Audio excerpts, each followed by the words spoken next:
ನಮಸ್ಕಾರ ಪ್ರೀತಿಯ ಬಂಧುಗಳೇ, ಮನಸ್ಸಿಗೆ ಶಾಂತಿ ಹಾಗೂ ಜೀವನಕ್ಕೆ ಬೆಳಕನ್ನು ನೀಡುವ ಆಧ್ಯಾತ್ಮ ಪ್ರಪಂಚ ದ ಸ್ಪಿರಿಟ್ ಆಫ್ ಹಿಂದೂ ಚಾನಲ್ಗೆ ನಿಮಗೆಲ್ಲ ಹೃದಯಪೂರ್ವಕ ಸ್ವಾಗತ. ಶ್ರೀ ವಾಲ್ಮೀಕಿ ರಾಮಾಯಣ ಬಾಲಕಾಂಡ ಸರ್ಗ 36. ಈಶ್ವರನಿಗೆ ಪುತ್ರ ಸಂತಾನವಾಗದಂತೆ ದೇವತೆಗಳು ತಡೆದುದು, ಪಾರ್ವತಿಯು ದೇವತೆಗಳನ್ನು ಶಪಿಸಿದುದು. ರಾಮ ಲಕ್ಷ್ಮಣರಿಬ್ಬರು ವಿಶ್ವಾಮಿತ್ರ ಮುನಿಯು ಹೇಳಿದ ಕಥೆಯನ್ನು ಶ್ಲಾಘಿಸಿ ಆ ಮುನಿವರ್ಯನನ್ನು ಪುನಃ ಸಂಬೋಧಿಸಿ, ಎಲೈ ಬ್ರಹ್ಮನ್, ಧರ್ಮಯುಕ್ತವಾಗಿ ಶ್ರೇಷ್ಠರಾದ ವಿಚಾರವನ್ನು ನೀನು ತಿಳಿಸಿದೆ. ಆದರೆ ಹಿಮವಂತನ ಹಿರಿಯ ಮಗಳ ವಿಚಾರವಾಗಿ ಇನ್ನೂ ವಿಸ್ತಾರವಾಗಿ ಹೇಳು.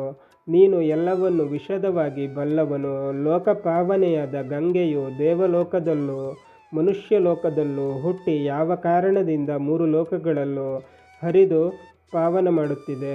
ಗಂಗೆಯು ಹೇಗೆ 3 ಲೋಕಗಳಲ್ಲೂ ಪ್ರವಹಿಸಿ ಸರ್ವೋತ್ತಮವಾದ ನದಿ ಎನಿಸಿಕೊಂಡು ಪ್ರಸಿದ್ಧಿ ಪಡೆದಿದೆ. ಎಲೈ ಧರ್ಮಜ್ಞನೇ, 3 ಲೋಕಗಳಲ್ಲೂ ಅದು ಯಾವ ಯಾವ ಕೆಲಸಗಳನ್ನು ಮಾಡಿದೆ ಎಂದು ಪ್ರಶ್ನಿಸಿದರು. ರಾಮ ಲಕ್ಷ್ಮಣರು ಹೀಗೆ ಸಂಬೋಧಿಸಲು ತಪೋಧನನಾದ ವಿಶ್ವಾಮಿತ್ರನು ಋಷಿಗಳೆಲ್ಲರ ಸಮ್ಮುಖದಲ್ಲಿ ಸಮಸ್ತ ವೃತ್ತಾಂತವನ್ನು ಅರುಹಲಾರಂಭಿಸಿದನು. ಎಲೈ ರಾಮನೇ, ಪೂರ್ವದಲ್ಲಿ ಮಹಾತಪಸ್ವಿಯಾದ ನೀಲಕಂಠನು ತನ್ನ ಪತ್ನಿಯಾದ ಉಮೆಯಲ್ಲಿ ಆಸಕ್ತನಾಗಿ ಆಕೆಯೊಡನೆ ಸಂಭೋಗಿಸುತ್ತಿದ್ದನು. ಹೀಗೆ ಪರಮೇಶ್ವರನು ದೇವಮಾನದಲ್ಲಿ 100 ವರ್ಷಗಳನ್ನು ಕಳೆದನು. ಎಲೈ ಪರಂತಪನಾದ ರಾಮನೇ, ಇಷ್ಟು ದೀರ್ಘಕಾಲವಾದರೂ ಆಕೆಗೆ ಪುತ್ರ ಸಂತಾನವಾಗಲಿಲ್ಲ. ಆಗ ಬ್ರಹ್ಮನೇ ಮೊದಲಾದ ದೇವತೆಗಳು ಆಕೆಯಲ್ಲಿ ಹುಟ್ಟತಕ್ಕದ್ದು ಅದೆಂಥ ಪ್ರಾಣಿಯೋ, ಅದರಿಂದಾಗಬಹುದಾದ ತೊಂದರೆಯನ್ನು ಯಾರು ಸಹಿಸಿಕೊಳ್ಳಬಲ್ಲರೋ ಎಂದು ಭಯಪಟ್ಟವರಾಗಿ ಎಲ್ಲರೂ ಈಶ್ವರನ ಬಳಿಗೆ ಬಂದು ನಮಸ್ಕರಿಸಿ ಇಂತೆಂದರು. ಎಲೈ ದೇವದೇವನಾದ ಮಹಾದೇವನೇ, ನೀನು ಈ ಲೋಕವೆಲ್ಲದರ ಹಿತದಲ್ಲಿ ಆಸಕ್ತನಾದವನು. ದೇವತೆಗಳು ನಿನ್ನನ್ನು ನಮಸ್ಕರಿಸಿ ಬೇಡಿಕೊಳ್ಳುತ್ತಿರುವರು, ಅವರನ್ನು ಅನುಗ್ರಹಿಸು. ಎಲೈ ಸುರೋತ್ತಮನೇ, ನಿನ್ನ ತೇಜಸ್ಸನ್ನು ಲೋಕಗಳು ಧರಿಸಲಾರವು.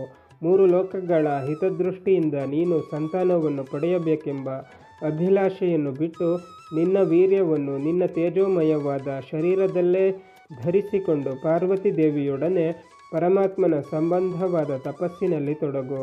ದೇವತೆಗಳ ಮಾತನ್ನು ಕೇಳಿ ಪರಮೇಶ್ವರನು ಅವರೆಲ್ಲರನ್ನು ಕುರಿತು ಒಳ್ಳೆಯದು, ಹಾಗೇ ಆಗಲಿ. ನಾನು ನನ್ನ ವೀರ್ಯವನ್ನು ಉಮೆಯೊಡನೆ ನನ್ನ ತೇಜಸ್ಸಿನಲ್ಲೇ ಧರಿಸುವೆನು. ದೇವತೆಗಳು ಭೂಮಂಡಲವು ಕ್ಷೇಮದಿಂದಿರಲಿ. ಆದರೆ ಈಗಾಗಲೇ ನನ್ನ ಸರ್ವೋತ್ತಮವಾದ ವೀರ್ಯದ ಒಂದು ಭಾಗವು ಹೊರಬಿದ್ದಿರುವುದರಿಂದ ಅದನ್ನು ಯಾರು ಧರಿಸಬಲ್ಲರು ಎಂಬುದನ್ನು ತಿಳಿಸಿರಿ ಎಂದನು. ದೇವತೆಗಳೆಲ್ಲರೂ ಇದಕ್ಕೆ ಉತ್ತರವಾಗಿ, ಹೊರಬಿದ್ದಿರುವ ನಿನ್ನ ವೀರ್ಯವನ್ನು ಈ ಭೂಮಿಯೇ ಧರಿಸುವಳು ಎಂದು ಈಶ್ವರನಿಗೆ ಹೇಳಿದರು. ಹೀಗೆ ಹೇಳಲ್ಪಟ್ಟ ಪರಮೇಶ್ವರನು ಆ ವೀರ್ಯವನ್ನು ಭೂಮಿಗೆ ಬಿಟ್ಟನು. ಅದರ ತೇಜಸ್ಸು ಬೆಟ್ಟ ಕಾಡುಗಳಿಂದ ಕೂಡಿದ ಸಮಸ್ತ ಭೂಮಿಯನ್ನು ವ್ಯಾಪಿಸಿತು. ಅನಂತರ ದೇವತೆಗಳು ಅಗ್ನಿಯನ್ನು ಕುರಿತು, ಎಲೈ ಮಹಾ ತೇಜೋವಂತನೇ, ನೀನು ವಾಯುವಿನೊಡಗೂಡಿ ಈ ರುದ್ರ ಸಂಬಂಧವಾದ ವೀರ್ಯವನ್ನು ಪ್ರವೇಶಿಸು ಎಂದರು. ಹೀಗೆ ಅಗ್ನಿಯಿಂದ ವ್ಯಾಪಿತವಾದ ಆ ವೀರ್ಯದಿಂದ ಶ್ವೇತಪರ್ವತ ಹುಟ್ಟಿತು ಮತ್ತು ಸೂರ್ಯನನ್ನು ಅಗ್ನಿಯನ್ನು ಹೋಲುವ ತೇಜಸ್ಸುಳ್ಳ ಶರವಣವೆಂಬ ಒಂದು ದಿವ್ಯವಾದ ಜೊಂಡು ಹುಲ್ಲು ಉತ್ಪತ್ತಿಯಾಯಿತು. ಈ ಹುಲ್ಲಿನಲ್ಲಿಯೇ ಮಹಾ ತೇಜಸ್ವಿಯಾಗಿ ಅಗ್ನಿ ಸಂಭವನಾಗಿ ಕಾರ್ತಿಕೇಯನಾದ ಷಣ್ಮುಖ ಸ್ವಾಮಿ ಅವತರಿಸಿದನು. ಅನಂತರ ದೇವತೆಗಳು ಋಷಿಗಣಗಳು ತುಂಬ ಸಂತೋಷಪಟ್ಟವರಾಗಿ ಪಾರ್ವತಿ ಶಿರವನ್ನು ಬಹಳವಾಗಿ ಪೂಜಿಸಿದರು. ಎಲೈ ರಾಮನೇ, ಆಗ ಗಿರಿರಾಜ ಸುತೆಯಾದ ಪಾರ್ವತಿಯು ದೇವತೆಗಳನ್ನು ಕುರಿತು, ಎಲೈ ದೇವತೆಗಳಿರ, ನನಗೆ ಅಪ್ರಿಯವನ್ನು ಮಾಡಿದ್ದಕ್ಕೆ ಫಲವನ್ನು ಅನುಭವಿಸಿ ಎಂದು ಹೇಳುತ್ತಾ ಕೈಯಲ್ಲಿ ನೀರನ್ನು ಹಿಡಿದು ಸೂರ್ಯನಂತೆ ಹೊಳೆಯುತ್ತಾ ಕ್ರೋಧದಿಂದ ಕೆಂಪೇರಿದ ಕಣ್ಣುಗಳಿಂದ ಅವರೆಲ್ಲರನ್ನೂ ಹೀಗೆ ಶಪಿಸಿದಳು. ಪುತ್ರಾಪೇಕ್ಷೆಯಿಂದ ನಾನು ನನ್ನ ಪತಿಯೊಡನೆ ಸೇರಿರುವುದನ್ನು ನೀವು ತಪ್ಪಿಸಿದ ಕಾರಣ ನಿಮಗೆ ನಿಮ್ಮ ಹೆಂಡತಿಯರಲ್ಲಿ ಸಂತಾನವಾಗದಿರಲಿ. ಇದು ಮೊದಲುಗೊಂಡು ನಿಮ್ಮ ಪತ್ನಿಯರು ಸಂತಾನ ಶೂನ್ಯರಾಗಿರಲಿ. ಹೀಗೆ ದೇವತೆಗಳನ್ನು ಶಪಿಸಿ ಭೂಮಿಯನ್ನು ಸಹ ಶಪಿಸಿದಳು. ಎಲೈ ದುಷ್ಟ ಬುದ್ಧಿಯುಳ್ಳ ಭೂಮಿಯೇ, ನೀನು ನಾನಾ ರೂಪಗಳನ್ನು ಹೊಂದಿ ಬಹುಮಂದಿಗೆ ಭಾರ್ಯೆಯಾಗು. ನಾನು ಪುತ್ರನನ್ನು ಪಡೆಯುವುದು ನಿನಗೆ ಇಷ್ಟವಿಲ್ಲದೆ ಹೋದುದರಿಂದ ನನ್ನ ಕೋಪಕ್ಕೆ ಪಾತ್ರಳಾಗಿ ನಿನಗೂ ಪುತ್ರಪ್ರಾಪ್ತಿಯಿಂದಾಗುವ ಸಂತೋಷವು ಒದಗದಿರಲಿ. ಹೀಗೆ ಅವರೆಲ್ಲರೂ ಶಾಪವನ್ನು ಪಡೆದು ಲಜ್ಜಿತರಾದುದನ್ನು ನೋಡಿ ಪರಮೇಶ್ವರನು ಪಾರ್ವತಿಯೊಂದಿಗೆ ವರುಣಪಾಲಿತವಾದ ಪಶ್ಚಿಮ ದಿಕ್ಕಿಗೆ ಪ್ರಯಾಣ ಮಾಡತೊಡಗಿದನು. ಆ ದಿಕ್ಕಿನ ಉತ್ತರ ಭಾಗದಲ್ಲಿ ಹಿಮವತ್ ಪರ್ವತದಿಂದ ಉತ್ಪನ್ನವಾದ ಬೆಟ್ಟದ ಶಿಖರದಲ್ಲಿ ಪರಮೇಶ್ವರನು ಪಾರ್ವತಿಯೊಡನೆ ತಪಸ್ಸಿನಲ್ಲಿ ಕುಳಿತನು. ಎಲೈ ರಾಮನೇ, ಗಿರಿರಾಜನ ಮಗಳಾದ ಪಾರ್ವತಿಯ ವೃತ್ತಾಂತವನ್ನು ವಿಸ್ತರಿಸಿ ಹೇಳಿರುವೆನು. ಈಗ ಗಂಗೆಯ ಉತ್ಪತ್ತಿಯ ವಿಚಾರವನ್ನು ಹೇಳುವೆನು. ಲಕ್ಷ್ಮಣನೊಡಗೂಡಿ ಕೇಳುವವನಾಗು. ಸರ್ಗ 37. ಕಾರ್ತಿಕೇಯ ಸ್ವಾಮಿಯ ಅವತಾರ ವೃತ್ತಾಂತವು.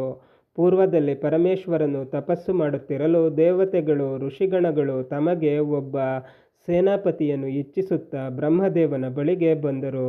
ಅಲ್ಲಿ ಇಂದ್ರಾಗ್ನಿಗಳೇ ಮೊದಲಾದ ಸಮಸ್ತ ದೇವತೆಗಳು ಬ್ರಹ್ಮದೇವನನ್ನು ನಮಸ್ಕರಿಸಿ, ಎಲೈ ಬ್ರಹ್ಮದೇವನೇ, ಪೂರ್ವದಲ್ಲಿ ನಮಗೆ ಸೇನಾಪತಿಯಾಗಿ ಯಾರನ್ನು ನೀನು ಕೊಟ್ಟೆಯೋ ಆ ಮಹೇಶ್ವರನು ಉಮಾದೇವಿಯೊಡನೆ ಉಗ್ರವಾದ ತಪಸ್ಸನ್ನು ಮಾಡುತ್ತಿರುವನು. ಆದ್ದರಿಂದ ಲೋಕಗಳ ಹಿತದೃಷ್ಟಿಯಿಂದ ಇನ್ನು ಮುಂದೆ ಏನು ಮಾಡಬೇಕಾಗಿದೆಯೋ ಅದರ ವಿಧಾನಗಳೆಲ್ಲವನ್ನು ತಿಳಿದ ನೀನು ವಿಧಿಸುವವನಾಗು. ನೀನೇ ನಮಗೆ ಮುಖ್ಯವಾದ ಗತಿಯು ಎಂದು ಪ್ರಾರ್ಥಿಸಿದರು. ದೇವತೆಗಳ ಮಾತನ್ನು ಕೇಳಿ ಸರ್ವಲೋಕಕ್ಕೂ ಸೃಷ್ಟಿಕರ್ತನಾದ ಬ್ರಹ್ಮನು ದೇವತೆಗಳನ್ನು ಮಧುರವಾದ ಮಾತುಗಳಿಂದ ಸಮಾಧಾನಪಡಿಸುತ್ತಾ ಹೀಗೆಂದನು. ನಿಮ್ಮ ಪತ್ನಿಯರಲ್ಲಿ ಸಂತಾನವಾಗದಿರಲೆಂದು ಪಾರ್ವತೀ ದೇವಿಯು ಕೊಟ್ಟ ಶಾಪವು ಸತ್ಯವಾಗುವುದರಲ್ಲಿ ಸಂಶಯವಿಲ್ಲ. ಆಕಾಶದಲ್ಲಿ ಪ್ರವಹಿಸುತ್ತಿರುವ ಈ ಗಂಗೆಯಲ್ಲಿ ಅಗ್ನಿಯು ಒಬ್ಬ ಪುತ್ರನನ್ನು ಪಡೆಯುವನು. ಆತನೇ ಶತ್ರುಮರ್ದನನಾಗಿ ದೇವಸೇನಾಪತಿಯಾಗುವನು. ಪರ್ವತರಾಜನ ಹಿರಿಯ ಮಗಳಾದ ಗಂಗೆಯು ಆ ಮಗನನ್ನು ವಿಶ್ವಾಸದಿಂದ ಪಾಲಿಸುವಳು. ಪಾರ್ವತಿ ದೇವಿಗೆ ಇದು ಸಮ್ಮತವಾಗುವುದರಲ್ಲಿ ಸಂಶಯವಿಲ್ಲ. ಎಲೈ ರಘುನಂದನನೇ, ಆ ಮಾತನ್ನು ಕೇಳಿ ದೇವತೆಗಳು ತಮ್ಮ ಇಷ್ಟಾರ್ಥವು ಸಿದ್ಧಿಸಿತೆಂದು ತಿಳಿದು ಬ್ರಹ್ಮನನ್ನು ನಮಸ್ಕರಿಸಿ ಪೂಜಿಸಿದರು. ಎಲೈ ರಾಮನೇ, ದೇವತೆಗಳೆಲ್ಲರೂ ಅನಂತರದಲ್ಲಿ ಮೂಲಿಕಾದಿ ಧಾತುಗಳಿಂದ ಕೂಡಿದ ಕೈಲಾಸ ಪರ್ವತಕ್ಕೆ ಬಂದು ಅಲ್ಲಿ ಪುತ್ರನನ್ನು ಪಡೆಯುವುದಕ್ಕಾಗಿ ಅಗ್ನಿಯನ್ನು ಹೀಗೆಂದು ಪ್ರೇರೇಪಿಸಿದರು. ಎಲೈ ಮಹಾ ತೇಜಸ್ವಿಯಾದ ಅಗ್ನಿದೇವನೇ, ದೇವಕಾರ್ಯವಾದ ಇದನ್ನು ನೀನು ನೆರವೇರಿಸು. ಹಿಮವಂತನ ಪುತ್ರಿಯಾದ ಪಾರ್ವತೀ ದೇವಿಯಲ್ಲಿ ಅಡಗಿರುವ ಶಿವತೇಜಸ್ಸನ್ನು ಗಂಗಾದೇವಿಯಲ್ಲಿ ತಂದುಬಿಡು. ಹಾಗೆಯೇ ಆಗಲಿ ಎಂದು ಅಗ್ನಿಯು ದೇವತೆಗಳಿಗೆ ಮಾತುಕೊಟ್ಟು ಗಂಗಾದೇವಿಯ ಬಳಿಗೆ ಬಂದು, ಎಲೈ ದೇವಿ, ನೀನು ಗರ್ಭವನ್ನು ಧರಿಸು. ಇದು ದೇವತೆಗಳಿಗೆ ಪ್ರಿಯವಾದ ಕಾರ್ಯವು ಎಂದನು. ಆತನ ಆ ಮಾತನ್ನು ಕೇಳಿ ಗಂಗೆಯು ದಿವ್ಯವಾದ ಸ್ತ್ರೀರೂಪವನ್ನು ತಾಳಿದಳು. ಅಗ್ನಿಯು ಆಕೆಯ ಸೌಂದರ್ಯಾತಿಶಯವನ್ನು ನೋಡಿ ಆಕೆಯ ಶರೀರದಲ್ಲೆಲ್ಲ ಶಿವತೇಜಸ್ಸನ್ನು ಚೆಲ್ಲಿದನು. ಎಲೈ ರಘುನಂದನನೇ, ಗಂಗೆಯ ಶರೀರದಲ್ಲೆಲ್ಲ ಆ ತೇಜಸ್ಸನ್ನು ಅಭಿಷೇಕ ಮಾಡಲಾಗಿ ಗಂಗೆಯ ತೀರ್ಥೋದಕಗಳೆಲ್ಲ ಆ ತೇಜಸ್ಸಿನಿಂದ ಭರಿತವಾದವು. ಆಗ ಗಂಗೆಯು ದೇವಪುರೋಹಿತನಾದ ಅಗ್ನಿಯನ್ನು ಕುರಿತು, ಎಲೈ ದೇವನೇ, ವೃದ್ಧಿ ಹೊಂದುತ್ತಿರುವ ತೇಜಸ್ಸನ್ನು ಧರಿಸಲು ಅಶಕ್ತಳಾಗಿರುವೆನು. ಅದು ನನ್ನ ದೇಹವನ್ನೆಲ್ಲ ಸುಡುತ್ತಿರುವುದರಿಂದ ನನಗೆ ಬಹಳ ಸಂಕಟವಾಗುತ್ತಿದೆ ಎಂದಳು. ಆಗ ಅಗ್ನಿಯು ಗಂಗೆಯನ್ನು ಕುರಿತು, ಎಲೈ ಗಂಗೆಯೇ, ಈ ಗರ್ಭವನ್ನು ಇಲ್ಲಿ ಈ ಹಿಮಾಲಯ ಪರ್ವತದ ಬುಡದಲ್ಲಿ ಇರಿಸಿಬಿಡು ಎಂದನು. ಅಗ್ನಿಯ ಮಾತಿನಂತೆ ಗಂಗೆಯು ಮಹಾ ತೇಜಸ್ಸಿನಿಂದ ಹೊಳೆಯುತ್ತಿರುವ ಆ ಗರ್ಭವನ್ನು ಪ್ರವಾಹ ರೂಪವಾಗಿ ಬಿಟ್ಟಳು. ಆಕೆಯಿಂದ ಹೊರಟ ಆ ತೇಜಸ್ಸು ಪುಟ ಹಾಕಿದ ಚಿನ್ನದ ಕಾಂತಿಯಿಂದ ಭೂಮಿಗೆ ಬಿದ್ದು ಶುಭಕರವಾದ ಚಿನ್ನವಾಯಿತು. ಹಾಗೆಯೇ ಆ ಗರ್ಭದ ತೀಕ್ಷ್ಣತೆಯಿಂದ ತಾಮ್ರವು ಕಬ್ಬಿಣವು ಉತ್ಪನ್ನವಾದವು. ಅದರ ಕಶ್ಮಲ ಭಾಗದಿಂದ ತವರ ಮತ್ತು ಸೀಸಗಳಾದವು. ಇಷ್ಟೇ ಅಲ್ಲದೆ ಅದು ಭೂಮಿಯನ್ನು ಸೇರಿದುದರಿಂದ ನಾನಾ ವಿಧವಾದ ಇತರ ಧಾತುಗಳು ಉತ್ಪನ್ನವಾದವು. ಹೊಳೆಯುತ್ತಿರುವ ಆ ತೇಜಸ್ಸನ್ನು ಕೆಳಗೆ ಬಿಟ್ಟ ಮಾತ್ರಕ್ಕೆ ಪರ್ವತದ ಸಮೀಪದಲ್ಲಿದ್ದ ವನವೆಲ್ಲ ಚಿನ್ನದಿಂದ ತುಂಬಿ ಹೋಯಿತು. ಎಲೈ ರಾಘವ, ಅಂದಿನಿಂದ ಆ ವನಕ್ಕೆ ಜಾತರೂಪವನವೆಂದು ಹೆಸರು ಬಂದಿದೆ. ಎಲೈ ಪುರುಷವ್ಯಾಘ್ರನೇ, ಆ ಕಾರಣದಿಂದಲೇ ಸುವರ್ಣಕ್ಕೆ ಅಗ್ನಿಯಂತಿರುವ ಕಾಂತಿಯು ಉಂಟಾಯಿತು. ಅಲ್ಲಿಯ ಹುಲ್ಲು, ಮರಗಳು, ಬಳ್ಳಿಗಳು, ಪೊದೆಗಳು ಎಲ್ಲವೂ ಸ್ವರ್ಣಮಯವಾದವು. ಅನಂತರ ಆ ತೇಜಸ್ಸಿನಿಂದ ಉದ್ಭವಿಸಿದ ಕುಮಾರನಿಗೆ ಕ್ಷೀರವನ್ನು ಕೊಡುವುದಕ್ಕಾಗಿ ಇಂದ್ರನು, ಮರುದ್ಗಣಗಳು ಮೊದಲಾದ ದೇವತೆಗಳು ಕೃತ್ತಿಕೇಯರೆಂಬ ದೇವತೆಯರನ್ನು ನೇಮಕ ಮಾಡಿದರು. ಆತನು ಹುಟ್ಟಿದ ಮಾತ್ರಕ್ಕೆ ಆ ಸುಸಮಯವನ್ನು ಒದಗಿಸಿಕೊಂಡು ಆಕೆಯರು ಆ ಮಗುವು ತಮಗೆಲ್ಲರಿಗೂ ಪುತ್ರನು ಎಂದು ಅದಕ್ಕೆ ಕ್ಷೀರವನ್ನು ಕೊಡಲು ನಿಶ್ಚಯಿಸಿದರು. ಆನಂತರ ದೇವತೆಗಳೆಲ್ಲರೂ ಈ ಮಗುವು ಕಾರ್ತಿಕೇಯನೆಂದೇ ಹೆಸರು ಪಡೆದು 3 ಲೋಕಗಳಲ್ಲೂ ಪ್ರಖ್ಯಾತನಾಗುವನು, ಇದರಲ್ಲಿ ಸಂಶಯವಿಲ್ಲ ಎಂದರು. ಅವರ ಮಾತನ್ನು ಕೇಳಿ ಕೃತ್ತಿಕಾ ದೇವಿಯರು ಗರ್ಭೋದಕದಿಂದ ಜಾರಿ ಬಂದು ಉತ್ಪನ್ನನಾದ ಆ ಶಿಶುವಿಗೆ ಸ್ನಾನ ಮಾಡಿಸಿದರು. ಆಗ ಅಗ್ನಿಯಂತೆ ಉತ್ತಮವಾದ ಕಾಂತಿಯಿಂದ ಹೊಳೆಯುತ್ತಾ ಗರ್ಭೋದಕದಿಂದ ಜಾರಿ ಬಿದ್ದು ಉತ್ಪನ್ನನಾದ ಆ ಮಹಾನುಭಾವನಾದ ಕಾರ್ತಿಕೇಯನಿಗೆ ಸ್ಕಂದ ಎಂದು ಹೆಸರಿಟ್ಟರು. ಆ ನಂತರ ಆ 6 ಮಂದಿ ಕೃತ್ತಿಕೆಯರಿಗೂ ಕ್ಷೀರವು ಉತ್ಪನ್ನವಾಯಿತು. ಆ ಶಿಶುವು ಕೂಡ 6 ಮುಖಗಳನ್ನು ಪಡೆದು ಆ 6 ಮಂದಿಯರಲ್ಲೂ ಸ್ತನ್ಯಪಾನ ಮಾಡಿದನು. ಒಂದು ಹಗಲು ಅವರ ಸ್ತನ್ಯವನ್ನು ಸ್ವೀಕರಿಸಿದ ಮಾತ್ರಕ್ಕೇನೆ ಸುಕುಮಾರವಾದ ಶರೀರವನ್ನು ಪಡೆದನು. ಆ ನಂತರ ತನ್ನ ಶಕ್ತಿ ಪರಾಕ್ರಮಗಳಿಂದ ದೈತ್ಯರ ಸೈನ್ಯಗಳನ್ನೆಲ್ಲ ಗೆದ್ದನು. ಆಗ ಅಗ್ನಿಯೇ ಮೊದಲಾದ ದೇವಗಣಗಳೆಲ್ಲ ಸೇರಿ ಅದ್ಭುತ ತೇಜೋವಂತನಾದ ಆತನಿಗೆ ದೇವ ಸೇನಾಪತಿಯನ್ನಾಗಿ ಪಟ್ಟಾಭಿಷೇಕ ಮಾಡಿದರು. ಎಲೈ ರಾಮನೇ, ಗಂಗೆಗೆ ಪುತ್ರೋತ್ಪತ್ತಿಯಾದ ಕಥೆಯನ್ನು ನಿನಗೆ ವಿಸ್ತರಿಸಿ ಹೇಳಿರುವೆನು.